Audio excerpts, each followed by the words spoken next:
Good morning, everyone. So, wanted to go over a topic with you guys that I've been thinking about for a while. And the first reason I want to do it's about the plagues. And a lot of times when I want to do something like this, it's an opportunity for me to learn about something that I'm not especially good at.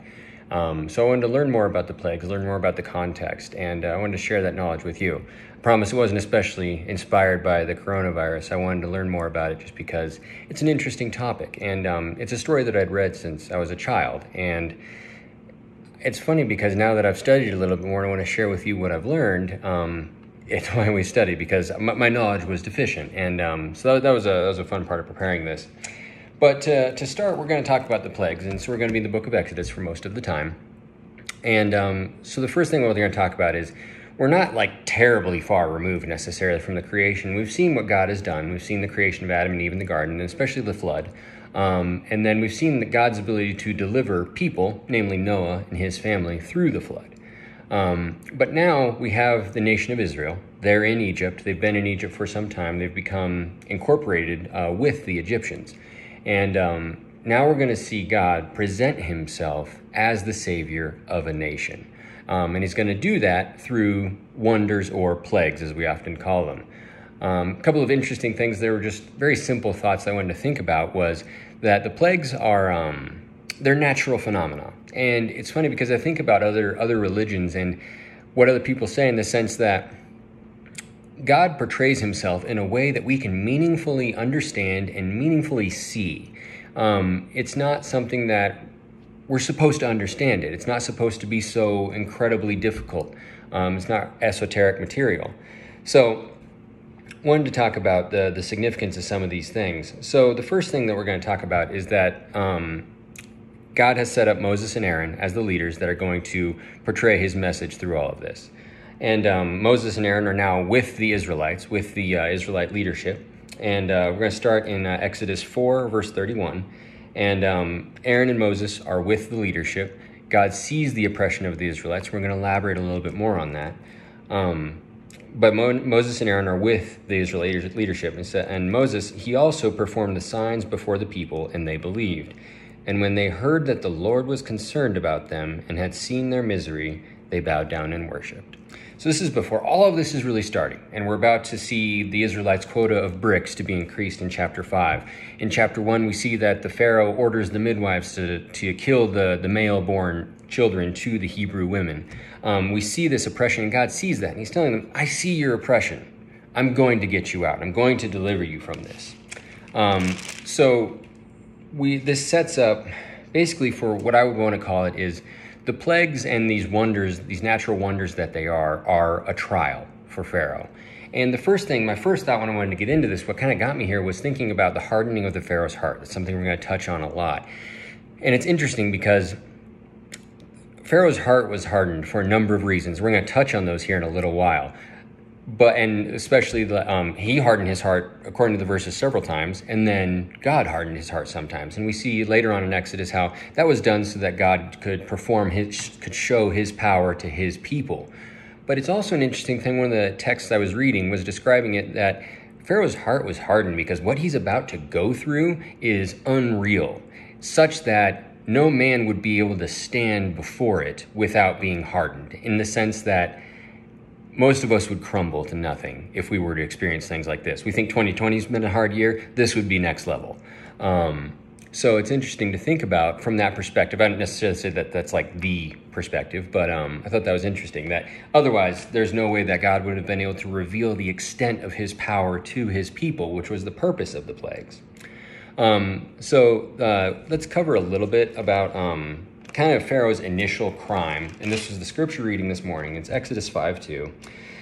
Moses and Aaron approach Pharaoh, and they say, you need to let these people go. We need to go worship our God in the desert. And chapter 5, verse 2, Pharaoh said, who is the Lord that I should obey him and let Israel go? I do not know the Lord, and I will not let Israel go. Bold arrogance. That's his sin right there. It's just arrogance. We're going to get into this a little bit, but the Pharaoh was the most worshipped god in Egypt, along with many other gods that are about to get discredited by each one of the plagues. Each plague targets an Egyptian god, since they were polytheistic, targets an Egyptian god for humbling, let's just put it that way, or destruction, straight up. So Moses and Aaron have approached Pharaoh, said, you need to let these people go. We need to go worship our God in the desert. He says no. And he says, like, who is this Lord? He's going to find out. So throughout this whole episode, I want to cover the hardening of Pharaoh's heart. I'm going to just cover a couple of verses now, and we'll touch more on them later. So the first one is Exodus 10, verse 20. But the Lord hardened Pharaoh's heart, and he would not let the people go. 10:27, same chapter. But the Lord hardened Pharaoh's heart, and he was not willing to let them go. Then 11, verse 9, the Lord had said to Moses, Pharaoh will refuse to listen to you, so that my wonders may be multiplied in Egypt. So we're actually given a picture as to why this is happening right there. Moses and Aaron performed all these wonders before Pharaoh, but the Lord hardened Pharaoh's heart, and he would not let the Israelites go out of his country. And then the last one I wanted to talk about was in Exodus 14:4, which is that revelation as to why all of this is happening for the Israelites. And I will harden Pharaoh's heart, and he will pursue them, but I will gain glory for myself through Pharaoh and all his army, and the Egyptians will know that I am the Lord. So the Israelites did this. So not only is it for Israel, but it's also so that the Egyptians will know that he's the Lord, because as I just said, through the 10 plagues, many of their gods, including the Pharaoh himself, are going to be completely discredited as having any source of power. They don't have it, especially in comparison to God. So this whole episode starts with, in Exodus 3, there's kind of like this grim foreshadowing of what's about to happen. And we'll cover that in a little bit here. But it starts with Moses and Aaron approaching him, and Moses turns his staff into a snake. And one of the interesting things that happens about this is the magicians, whoever these people are able to imitate that. They're able to imitate a couple of these plagues through their deceitfulness, if you will. I remember when I was a kid, I was thinking, like, how did they actually turn their staffs into snakes? And it's like, in, more mature minds, it was a trick. It was a trick that was able to, be portrayed as a staff turning into a snake. I tried to think about ways that they would do that, but I'm not going to go into that too much right now.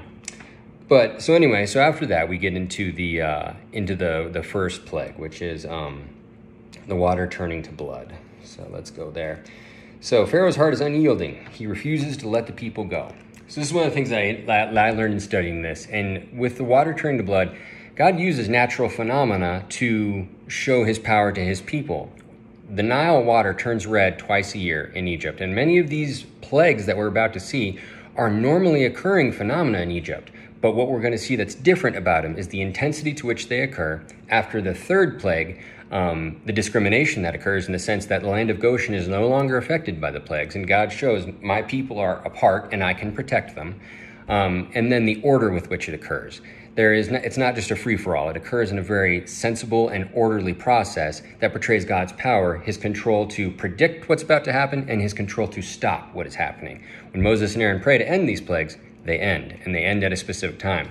Makes me think about the traveler that went to go visit Jesus, and he asked Jesus to heal his son. And when he left at that time of day, went back home, and his child was healed, it was at that time of day. This is a similar type of thing that we're going to see. So anyway, so the plague of blood, the first thing that we see is the word that is used to describe the blood is dam, which is from the word adham. I may not be saying that correctly. And that's the Hebrew word for to be red. Growing up as a kid, I always thought that this was actual blood. And that's not necessarily that God can't do that. God definitely can do that. And I would never deny God his power. But it's also that it's a natural phenomenon that the water becomes red as blood, but not actual blood. Blood, when it's outside of the body, has a tendency to clot. Not that God couldn't control that, but it makes a lot of sense that this water becomes red, it becomes putrid, the fish die, and even the water in the jars turns red. Such a significant intensification, and it's everywhere. This affects the Israelites as well as the Egyptians. The Egyptian gods that experience shame because of this are a couple. First is Khnum, who is the guardian of the river's source, Hapi, the spirit of the Nile, and the one that some of us have probably heard of is Osiris. The Nile was his bloodstream, actually. So it's an interesting kind of parallel there between the blood of the Nile and such. So the Egyptian magicians were able to duplicate this one. It does occur in Goshen, as I mentioned, and then the fish die. So this is something that can happen normally in Egypt, actually.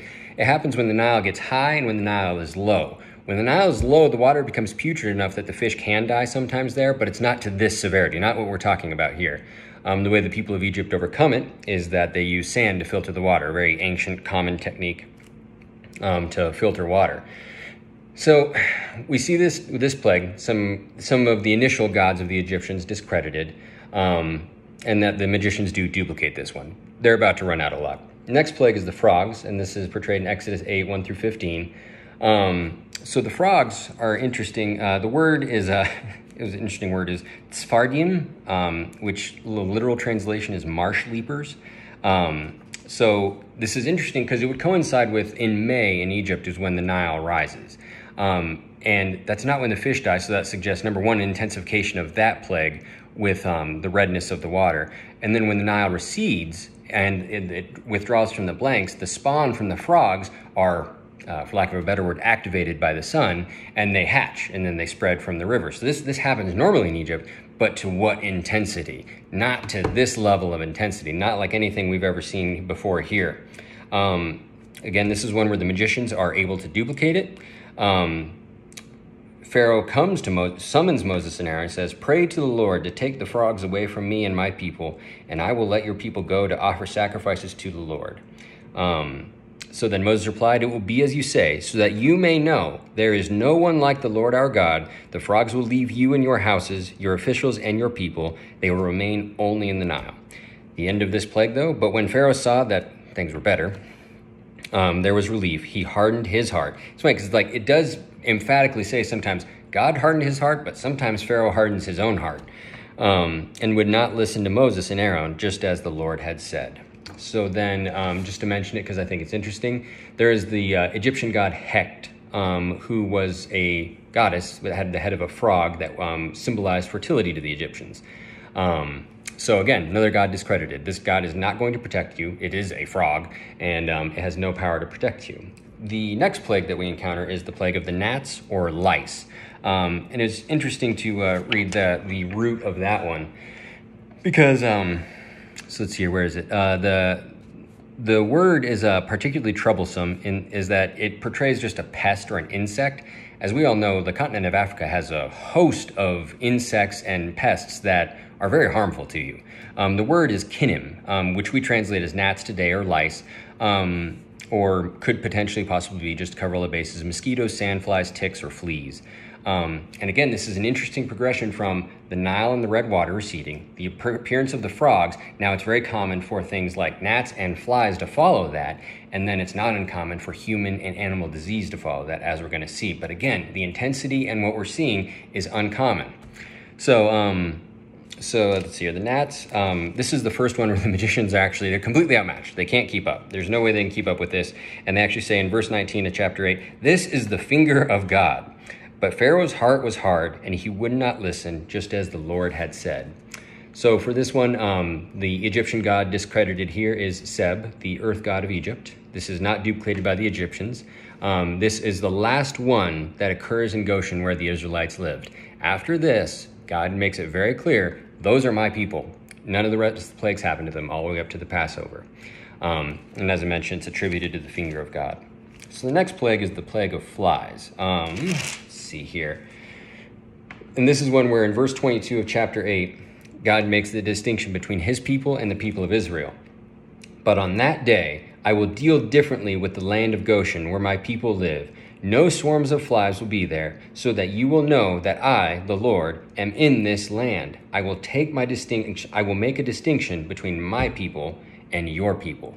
And this is something that God does for us today. We see these as reflections, not only in what we're about to see with the Passover and Christ being the Passover lamb, but that distinction that God makes between what's his and what's not. So then after this plague, it's Pharaoh tries to offer terms. He tries to say to Moses and Aaron, "Okay, go sacrifice to your God here in the land." But God's terms are no. They all need to be able to leave, and they need to go sacrifice in the desert. I was reading, it was interesting, and because Moses says here in chapter 8, verse 26, "We would offer to the Lord our God would be detestable to the Egyptians." And I was reading, there's two reasons for that. One is if they were to offer sheep, the Egyptians just generally didn't like sheep. I didn't have any good reasoning as to why that is. Or if the Israelites were to sacrifice a cow, that is an animal that's sacred to the Egyptians because of their god Hathor, if I'm saying that correctly. But But anyway, so the flies are really bad, and Moses answered, Pharaoh asked him to stop it. And Moses says, as soon as I leave you, I will pray to the Lord, and tomorrow the flies will leave. Again, we see that time component so that the Pharaoh can know God is the Lord, and he has the power to stop things when he wants to. But again, at the end of chapter 8, but this time also, Pharaoh hardened his heart and would not let the people go. So we continue to see that pattern of, things are terrible, Moses and Aaron, help me. He even offers them this small offer of liberty to go do what they want to worship their God, but it's on his terms, it's not on God's terms. So we move on. The disease on the cattle, again, so we're following this natural progression of things that can happen in Egypt normally, but again, with a different intensity. So we see the disease on the cattle. The word was murrain, which is the actual translation for this. So we see that the diseases of men and cattle follow the flies and gnats quickly, which makes a lot of sense. As we humans know, animals, especially things like mosquitoes, can be vectors for illness, like fleas carry bubonic plague. So this is a natural order that makes sense, but the Israelites are no longer harmed by any of these things. So we have the plague on the livestock, and again in verse 4 of chapter 9, but the Lord will make a distinction between the livestock of Israel and that of Egypt, so that no animal belonging to the Israelites will die. And Pharaoh has hardened his heart once again, and the Egyptian gods associated with this one, as I mentioned, with the cows, as the Egyptian god Hathor and Ammon. And then this is the first one where we see like how property is affected as a form of punishment.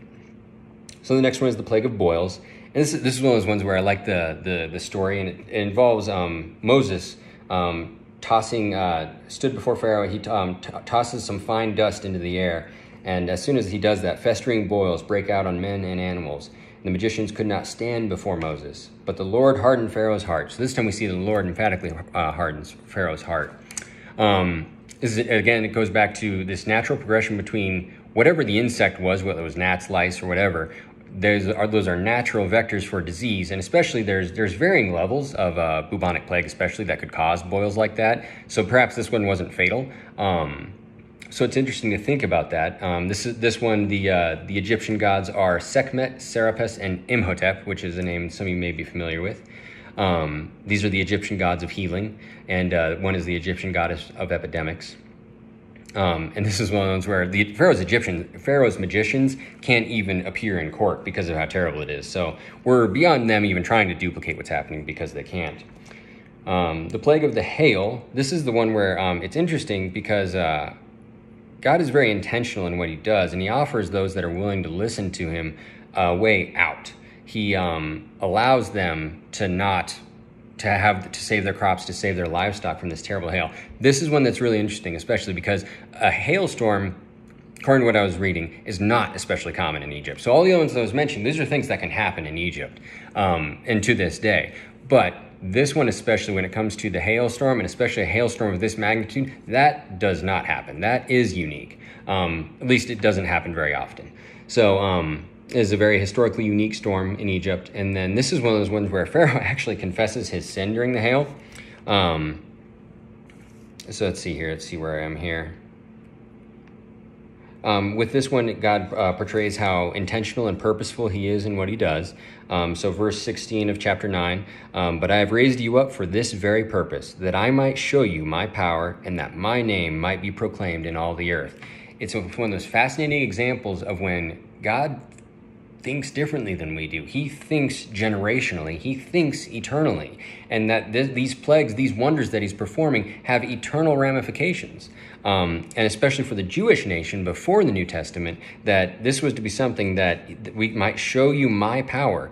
Another thing that I think about is that the Egyptians and the Israelites had been incorporated. They'd lived together for probably quite some time. I don't know exactly how long. But now he's trying to separate them again, saying, because you are my people. You're not experiencing these plagues anymore, and you're different. So he's discrediting the Egyptian gods and the Pharaoh, and he's also trying to show them, this is what I can do, and you are to learn from this for a very long time. Then verse 20, those officials of Pharaoh who feared the word of the Lord, so there were some that did, especially in the context of what they're experiencing, hurried to bring their slaves and their livestock inside. But those who ignored the word of the Lord left their slaves and livestock in the field. So we carry on. It happens. The only place it did not hail was the land of Goshen, where the Israelites were. And And this is where in verse 27 where Pharaoh actually confesses his sin. Then Pharaoh summoned Moses and Aaron. This time I have sinned, he said to them. The Lord is in the right, and I and my people are in the wrong. Pray to the Lord, for we have had enough thunder and hail. I will let you go. You don't have to stay any longer.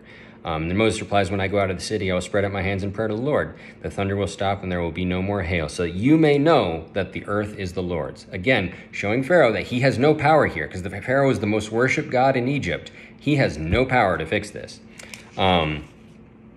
So when the Pharaoh saw that the rain and hail and thunder had stopped, he sinned again. He and his officials hardened their hearts. We see that the officials actually do it as well here.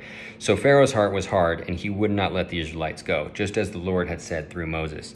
A couple of interesting things to mention here is that how does Moses have such access to the Pharaoh? This is like the leading man in the world at the time. And is to remember that Moses was a part of the royal family, right? A couple interesting notes about the actual Pharaoh is there's two pharaohs that are candidates for who this was. Three things I want to mention. One is it could have been Thutmose III or Ramses II, according to whatever the time was. Ramses II actually seems to be a little bit more likely, according to most scholars. And then the other thing that's interesting is that the Bible doesn't name the Pharaoh. He's not named in this case. And that means that it could really only have been written on a first-hand account, which is something we believe, but I like it when the Bible aligns with history that we can see, because this is about the 13th century BC. And at that time, up until the 13th or 12th century BC, the Pharaoh was not named in their writings. They were named on their monuments and things like that, and that's how we can cross-reference dates and things like that.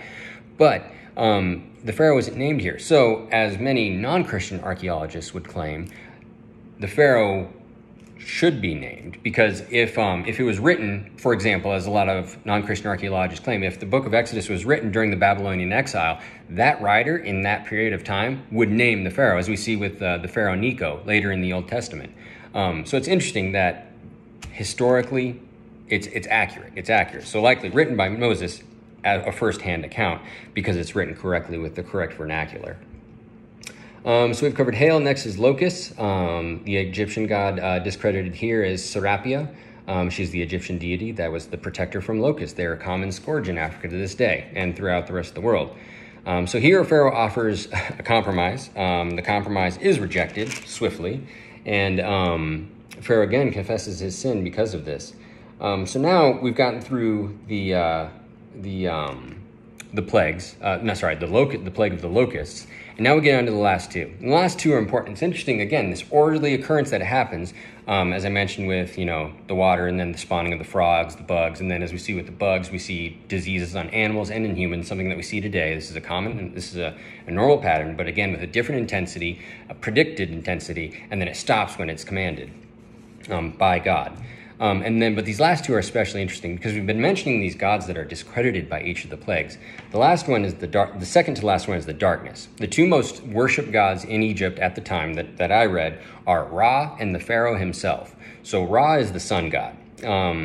So going next to and then the most worshipped god was the Pharaoh himself, either Thutmose or Ramses. So we have darkness in Egypt at midday. But apparently light was still provided for the Israelites in Goshen. And this was an interesting one for me, because I had to figure out, I was trying to think, how did God do that? I like to try and think about these things. So the word for darkness in the Bible here is choshek, which is darkness from any cause. So anything that can obscure light so that you cannot see. Again, from my childhood, it's like, oh, it's dark, and it's interesting what it calls it, because it says it's a darkness, according to verse 21 in chapter 10, it's a darkness that can be felt. So now I've been in caves down in Silverton where Dad lives, and we would go into these caves. You're not supposed to, but it's really fun. And we'd have flashlights or headlamps, and we'd go in there. It's like, all right, let's turn them off and see what it feels like. I'm sure some of you have had similar experiences like this. It's dark, and it is a different kind of dark. There isn't a single photon getting into that cave, and it's crazy. But the darkness you can feel is an interesting expression. I mean, you could feel that. It was cold in there, but so this word, choshek, darkness from any cause. So if you think about from any cause, you can think about something like fog. Could that be a darkness because it obscures the ability to see? But with something that happens in Egypt that could obscure and that also could be halted before it made it to the land of Goshen. And that would be a dust storm or a sandstorm.